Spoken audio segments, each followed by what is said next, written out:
Hello folks, junk. Junk in the house. How do you find if you have junk in your house? Well, take this quiz. You just got to say yes or no. The first question, do you feel crowded when you enter your house?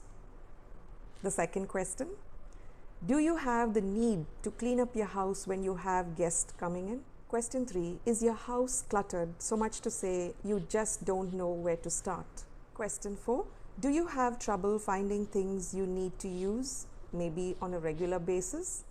Question number 5, do you have things that you have purchased but it is still in the bag or in the cupboard?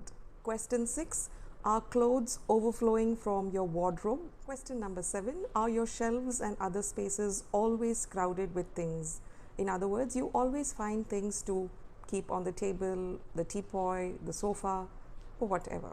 If you've got yes for more than 5 questions, then it is a clear sign that your house is filled with junk, which means it's time to clean up. சுத்தம் என்பது நமக்கு சுத்தமுள்ள வீடுதான். சுத்தம் என்பதை மறந்தால் நாடும் குப்பை மேடுதான். Thank you, Akas. Thank you. I'll see you soon.